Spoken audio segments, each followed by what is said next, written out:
Hello everyone, my name is Yu Wakayama and I'm currently 25 years old and I have about over $45,000 in my savings and investment in total.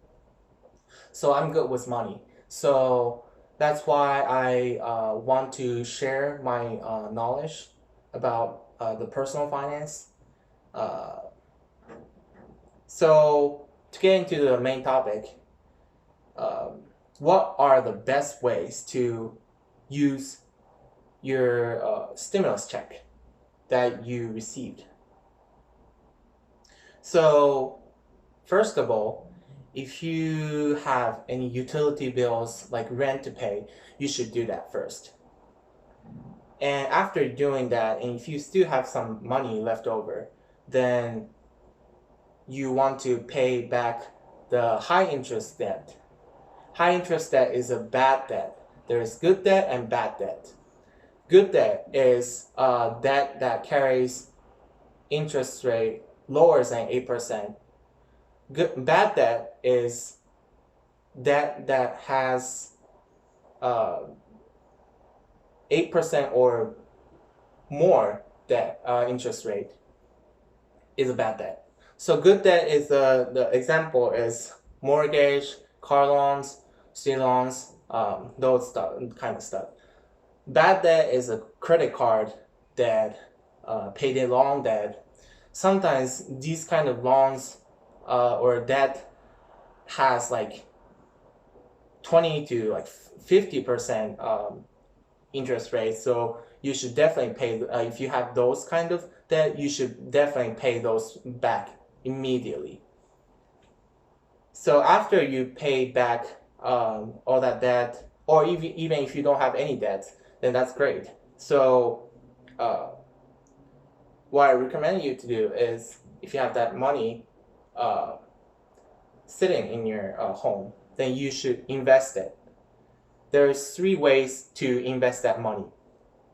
First, put that money in the what's called high interest saving account.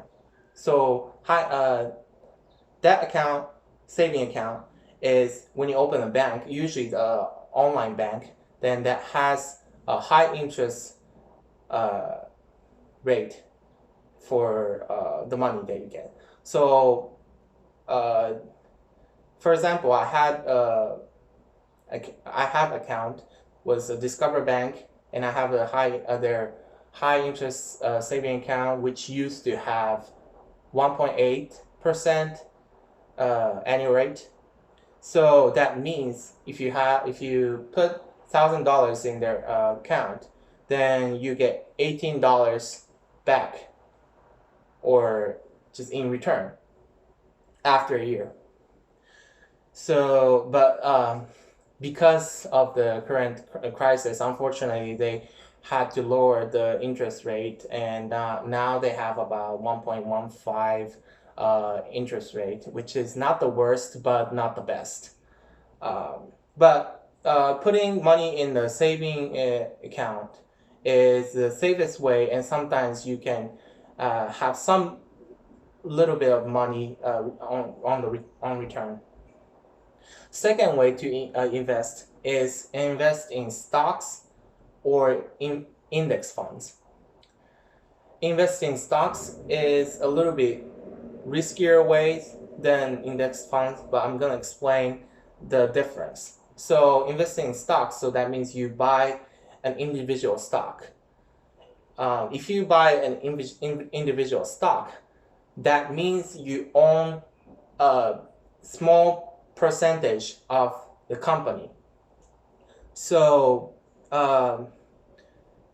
if the company that the stock you buy, if the company is doing well, the stock value goes up, and if you buy that stocks with a high value time, then you can profit the difference.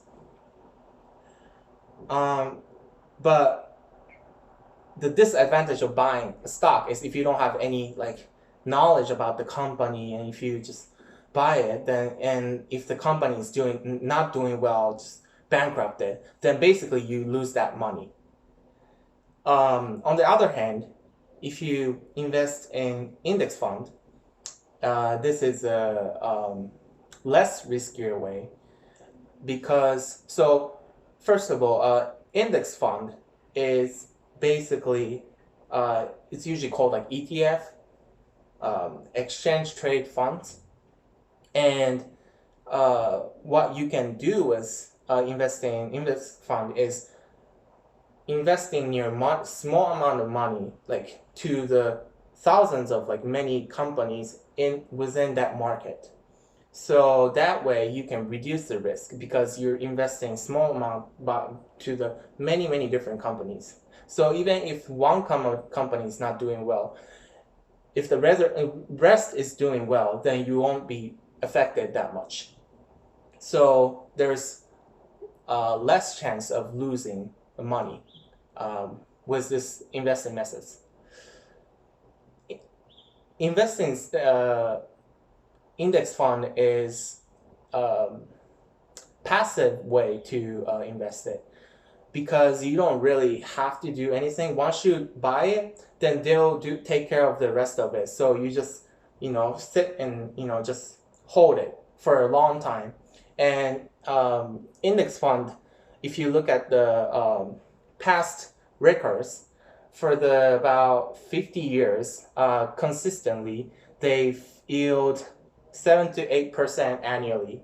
So that means if you invest in index fund for $1,000, you get $70 to $80 back in 1 year, which is very good. And then you can reinvest that money back into the index fund, and then the money will grow and grow. And if the longer you hold it, the more that money will grow and become substantial amounts eventually. So this is a long-term passive method that's relatively safe way to invest your money. Third and last, you can invest in yourself. So what I mean by that is, for example, you buy exercise equipment, you buy healthier food, you buy books. All those things are considered investing in yourself because buying exercise equipment, of course you have to use it, but you're doing exercise, that means you're strengthening your health. So if you have a healthier body, then you have a better chance to not get sick often. Being sick, so basically your body is the huge capital when you're especially a young person. So if you don't have a healthy body and being sick often and that means you can't go to work, you can't provide labors in returns of the salary. So you always have to keep your body healthy as much as possible. And buying books, like sign up for the online educations or something, that's all investing in yourself as well. You're gaining knowledge, you're trying to be smarter, you're gaining the information. Information is a power, I believe. The more you know, the better you can prepare for anything. You can increase your potential of earning higher income, stuff like that. So those things are all investing in yourself. So that's another good way to invest in your money.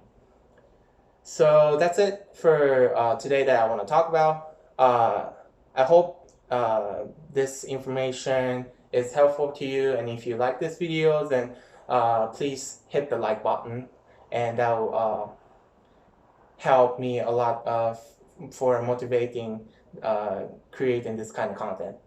So thank you for watching.